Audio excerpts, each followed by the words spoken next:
Hey, how's it going? Welcome back to Tool Show with me, Master Dan, the Journeyman shooter. And today we're going to start one of our new little segments here. It's called Coffee Time with Dan Shoot. So today's coffee time, we're going to be talking about just tools. Wait, never mind, we're not going to talk about tools today. I'm just trying to get used to talking for 5 minutes straight without having to restart my stuff here. So we're just going to keep going on this one. But what we're going to talk about today is we're going to talk about the Youth Apprenticeship programs. Now, I myself am one of the products of the Youth Apprenticeship program, and it was a big part of my life. I started out in high school, and it was a great time to learn. I was young, I didn't really know much, and even in life they taught me so much. But one thing I did learn was that you have to kind of get out there and ask the right people. I wouldn't have known about it if my dad didn't tell me about it, and he kind of got me into the trades basically, so that was a good thing. But what I did was I started in the Youth Apprenticeship program while I was in high school, and that was a major program that you could kind of get into, and you just had to talk to the guidance counselors. They set up most of it. But when I did start, I started not too far from Detroit, about an hour or less from Detroit.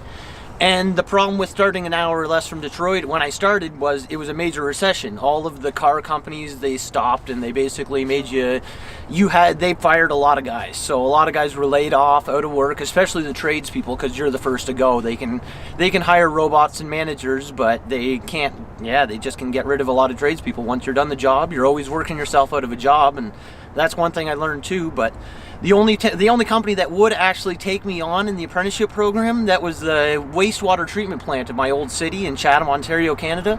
And it was a great place to learn, but it was a wastewater treatment plant. So basically anything that got flushed down the toilet, it was my job on Mondays and Thursdays. I'd have to go and scrape the grates out because there was not enough work around the factory for an electrician. So my job was to go and scrape the grates out, and then basically I had to empty the bucket for my buddy at the factory, which was probably one of the worst jobs you could ever imagine as a kid. But they kept telling me that I'd get apprenticeship hours for it, and my dad always told me that apprenticeship hours are worth more than gold, which it was true until I decided to move across the country halfway through my apprenticeship.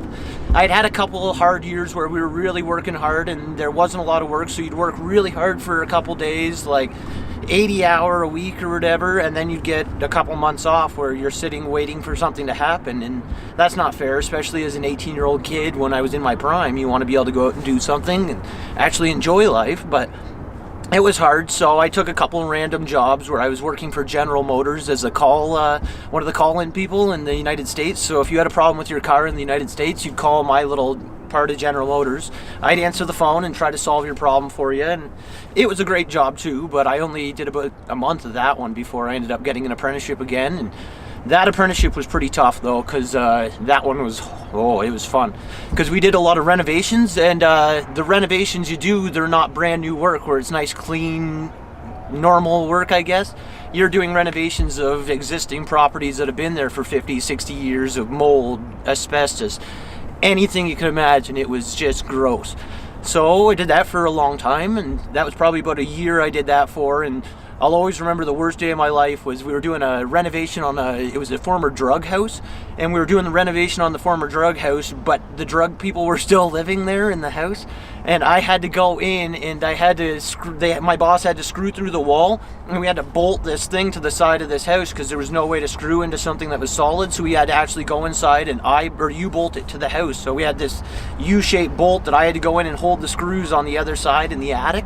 And there was a guy sleeping on the bed with no mattresses, and it was pretty interesting. There's cat stuff everywhere. It was a time and a half. Had to crawl into the basement. I remember working, I think we were 21 and a half hours that night, and I ended up losing my great girlfriend too because of it, so that was really fun.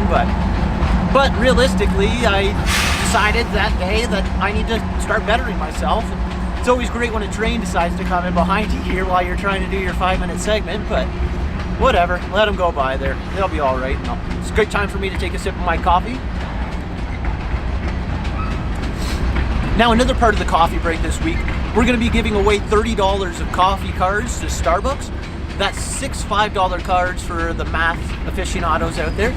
But the 6 $5 gift cards, if you want a coffee and you're a tradesperson, or you just want a coffee and you're out of work or whatever, feel free, let me know. I'm probably going to give away a couple just out on the street to people that I see walking along, because I always like to do stuff like that. I always try to give back to the community, especially there's always people that need it, especially in a city like this. There's a lot of people, and with 10% out of the city that's not working right now, that's 100,000 people minimum affected by it, and you're talking about a lot more after that. So you got to get out there and you got to help out your people. So it's great. I'm just proud to live here now. And I have the young kid that I mentor, actually, he followed me into the trades, I guess you could say, and he's an electrician apprentice right now anyways as well. I finally earned my master's apprentice, or my master's license, after years and years of restarting, because the problem with my youth apprenticeship program,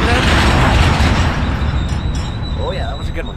So the problem with my youth apprenticeship program was it didn't qualify across the country. So it was good in Ontario, but it wasn't good in Alberta for some reason, which you'd think is crazy. I even sat down with the guy in Ontario and actually talked to him, and we talked about me going to Alberta, the youth apprenticeship guy that was in charge of the whole program there. We talked about me going to Alberta, and he said, yeah, everything's going to be fine, everything's going to be great. And we talked for probably about an hour. He said, just make sure you have all your stuff, all your paperwork, which I did, just proof of it. But I started in high school, so I didn't get paid for all those hours. So the problem with that is you don't have a record of employment because you're a youth apprenticeship program.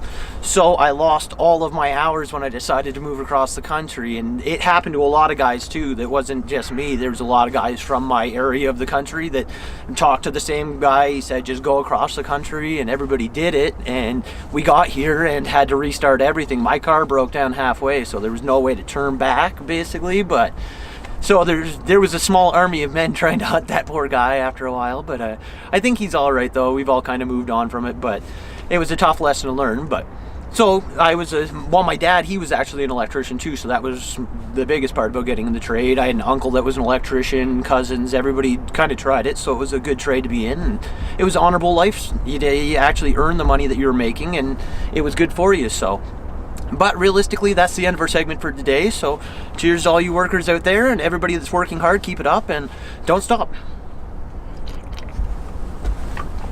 Sweet.